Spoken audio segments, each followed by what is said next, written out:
ಬೆಳಗಾವಿ ಜಿಲ್ಲಾ ಸಹಕಾರಿ ಹಾಲು ಉತ್ಪಾದಕರ ಸಂಘದ ಅಧ್ಯಕ್ಷರಾದ ಬಾಲಚಂದ್ರ ಜಾರಕಿಹೊಳಿ ಅವರು ಇಂದು ಪತ್ರಿಕಾಗೋಷ್ಠಿಯಲ್ಲಿ 2025-26ನೇ ಸಾಲಿನ ಪ್ರಗತಿ ವಿವರಗಳನ್ನು ಬಹಿರಂಗಪಡಿಸಿದ್ದು, ಈ ಸಂದರ್ಭದಲ್ಲಿ ಸಂಘವು ಸಾಧಿಸಿದ ಮಹತ್ವದ ಮೈಲಿಗಲ್ಲುಗಳನ್ನು ಅವರು ವಿವರಿಸಿದ್ದಾರೆ. ವರದಿಗಳ ಪ್ರಕಾರ 2025-26ನೇ ಸಾಲಿನಲ್ಲಿ ಜಿಲ್ಲೆಯಲ್ಲಿ ಒಟ್ಟು 100 ನೂತನ ಹಾಲು ಉತ್ಪಾದಕರ ಸಹಕಾರ ಸಂಘಗಳನ್ನು ಸ್ಥಾಪಿಸುವ ಮೂಲಕ ಐತಿಹಾಸಿಕ ದಾಖಲೆ ನಿರ್ಮಿಸಲಾಗಿದೆ. ಇದು ಒಂದೇ ವರ್ಷದಲ್ಲಿ ಸ್ಥಾಪಿತವಾದ ಅತಿ ಹೆಚ್ಚು ಸಹಕಾರ ಸಂಘಗಳ ಸಂಖ್ಯೆಯಾಗಿದ್ದು, ಈ ಹಿಂದೆಂದೂ ಇಷ್ಟೊಂದು ದೊಡ್ಡ ಸಂಖ್ಯೆಯಲ್ಲಿ ಸಂಘಗಳನ್ನು ಸ್ಥಾಪಿಸಿರಲಿಲ್ಲ ಎಂದು ಜಾರಕಿಹೊಳಿ ಅವರು ತಿಳಿಸಿದ್ದಾರೆ. ಪ್ರಸ್ತುತ ವರ್ಷದಲ್ಲಿ ಒಟ್ಟು 685 ಸಂಘಗಳು ಕಾರ್ಯನಿರ್ವಹಿಸುತ್ತಿದ್ದು, ಹೈನುಗಾರಿಕೆಯ ಕ್ಷೇತ್ರದಲ್ಲಿ ಇದು ಉತ್ತೇಜನ ನೀಡಿದೆ. ಹಾಲು ಉತ್ಪಾದನೆಯಲ್ಲಿ ಗಣನೀಯ ಪ್ರಗತಿ ಸಾಧಿಸಲಿದ್ದು, ಪ್ರತಿದಿನ ಸರಾಸರಿ 2.50 ಲಕ್ಷ ಕೆಜಿ ಹಾಲು ಶೇಖರಣೆ ಮಾಡಲಾಗಿದ್ದು, ಕಳೆದ ವರ್ಷಕ್ಕೆ ಹೋಲಿಸಿದರೆ ಇದು ದಿನವೊಂದಕ್ಕೆ 50,000 ಕೆಜಿ ಹಾಲು ಶೇಖರಣೆಯಾಗಲಿ ಹೆಚ್ಚಳವಾಗಲಿದೆ ಎಂದು ಮಾಹಿತಿ ನೀಡಿದ್ದಾರೆ.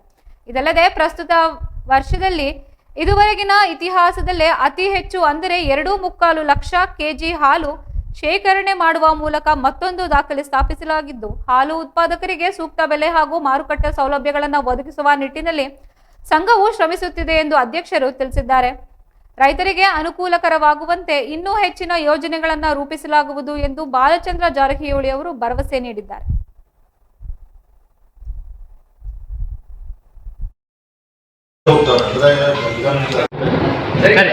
ನಿಮ್ಮ ಪ್ರಾಡಕ್ಟ್ಗಳು ಯಾವಾದರೂ ಹೊರದೇಶಗಳಿಗೆ ಹೋಗ್ತಿದ್ವು ಅಂದ್ರೆ ಬೆಂಗಳೂರಿಂದ ಹೋಗ್ತಾವ್ರೆ ಅಂದ್ರೆ ಬೆಂಗಳೂರು ನಮ್ದೇನ ನಂದಿನಿ ಅಲ್ಲಿ ಇರ್ತಾರೆ ಅದೇ ಪ್ರಾಡಕ್ಟ್ ಇದೆ. KMFಯಿಂದ ಚಂದ್ರಾಪಟ್ಟಣದಿಂದ ತುಪ್ಪ ಇನ್ನೂ ತರಿಸಿ ಹೋಗ್ತೀನಿ. ಮುಂಚೆ ಐಚಿಗರು ದುಬೈಗೂ ಹೋಗ್ತಿದೆ, ದುಬೈದೆಲ್ಲ ಹೋಗ್ತಾವೆಲ್ಲ ಹೋಗ್ತಾವೆ. KMF ಬೆಂಗಳೂರಿಂದ ಹೋಗ್ತಾವೆ, ಬೆಂಗಳೂರು ಹಾಲು ಹೋಗ್ಬಿಟ್ಟು ಅದೇಕಿಂತ ಹೋಗ್ತಾವೆ. ಈಗ ಬೆಂಗಳೂರಿಂದ ಏನಾದರೂ ಈಗ ವಾರದ ಎಫೆಕ್ಟ್ ಏನಾದರೂ ಆಗ್ತಾ ಇದೆ? ವಾರದಲ್ಲಿ ಯುದ್ಧದ ಎಫೆಕ್ಟ್ ಏನಾದರೂ ಆಗ್ತಾ ಇದೆಯಾ? ಇವತ್ತಿನ ತನಕ ಏನಾಗಿಲ್ಲ. ಸೊ ಅಂದ್ರೆ ನಾವು ಗ್ಯಾಸ್ ಎಲ್ಲ ಜಾಸ್ತಿ ಯೂಸ್ ಮಾಡ್ತೀವಿ, ಯಾಕಂದ್ರೆ ಮೊದಲು ಎಲ್ಲ ಬಾಯ್ಲರು ಅದು ಮತ್ತೊಂದೆಲ್ಲ ಪೊಲ್ಯೂಷನ್ ಆಗ್ತಿದ್ದಾವೆ. ಗ್ಯಾಸ್ ಯೂಸ್ ಮಾಡೋದು ಆಗೈತಿ. ಗ್ಯಾಸ್ ಅಕಸ್ಮಾತ್ ಶಾರ್ಟೇಜ್ ಆಗೋದು ಫರ್ನಿಶ್ ಆಯಿಲ್ ಬೇಕಾಗ್ತೈತೆ, ಅದನ್ನ ಅಡ್ವಾನ್ಸ್ ಆಗಿ ತರಿಸಿಟ್ಕೊಂಡ್ರೆ ಅಕಸ್ಮಾತ್ ಗ್ಯಾಸ್ ಏನಾರ ಶಾರ್ಟೇಜ್ ಅಂತಂದ್ರೆ ಅದ್ರ ಮ್ಯಾಗ ಅಂತೇಳಿ ಇದ್ದದ್ದು ಇಫೆಕ್ಟ್ ಇಲ್ಲಿ ತನಕ ಆಗಿಲ್ಲ. ಮುಂದೆ ಗೊತ್ತಿಲ್ಲ, ಆದರೂ ದೇವರಿಂದ ಬೇಗ ಇದು ಮುಗಿಬೇಕಂತ ನಮ್ಮ ಆಸೆ. ಮುಗಿತಂದ್ರೆ ಎಲ್ಲನೂ ಆಗಿದೆ, ಮತ್ತೆ ಜನಕ್ಕೆಲ್ಲ ಒಳ್ಳೇದಾಗ್ತೈತೆ. ರೀಜನಲ್ ಮೀಟಿಂಗ್ ಇರ್ತೈತೆ, ಅದೆಲ್ಲ ವಿಷಯ ಚರ್ಚೆ ಮಾಡ್ತೇವೆ.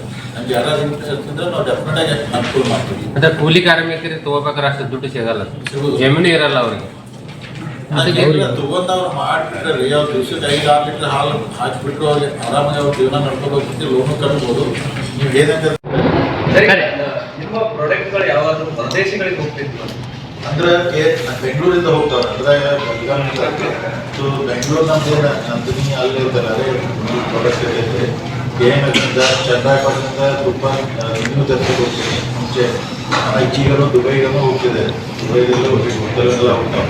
KMF ಬೆಂಗಳೂರಿಂದ ಹೋಗ್ತಾವೆ, ಬೆಂಗಳೂರು ಹಾಲು ಹೋಗ್ಬಿಟ್ಟು ಅದೇಕಿಂತ ಹೋಗ್ತಾವೆ. ಈಗ ಬೆಂಗಳೂರಿಂದ ಏನಾದರೂ ಈಗ ವಾರದ ಎಫೆಕ್ಟ್ ಏನಾದರೂ ಆಗ್ತಾ ಇದೆಯಾ? ವಾರದಲ್ಲಿ ಯುದ್ಧದ ಎಫೆಕ್ಟ್ ಏನಾದರೂ ಆಗ್ತಾ ಇದೆಯಾ? ಇವತ್ತಿನ ತನಕ ಏನಾಗಿಲ್ಲ. ಸೊ ಅಂದ್ರೆ ನಾವು ಗ್ಯಾಸ್ ಎಲ್ಲ ಜಾಸ್ತಿ ಯೂಸ್ ಮಾಡ್ತೀವಿ, ಯಾಕಂದ್ರೆ ಮೊದಲು ಎಲ್ಲ ಬಾಯ್ಲರು ಅದು ಮತ್ತೊಂದೆಲ್ಲ ಪೊಲ್ಯೂಷನ್ ಆಗ್ತಿದ್ದಾವೆ. ಗ್ಯಾಸ್ ಯೂಸ್ ಮಾಡೋದು ಆಗೈತಿ. ಗ್ಯಾಸ್ ಅಕಸ್ಮಾತ್ ಶಾರ್ಟೇಜ್ ಆಗೋದು ಫರ್ನಿಶ್ ಆಯಿಲ್ ಬೇಕಾಗ್ತೈತೆ, ಅದನ್ನ ಅಡ್ವಾನ್ಸ್ ಆಗಿ ತರಿಸಿಟ್ಕೊಂಡ್ರೆ ಅಕಸ್ಮಾತ್ ಗ್ಯಾಸ್ ಏನಾರ ಶಾರ್ಟೇಜ್ ಅಂತಂದ್ರೆ ಅದ್ರ ಮ್ಯಾಗ ಇದ್ದದ್ದು ಇಫೆಕ್ಟ್ ಇಲ್ಲಿ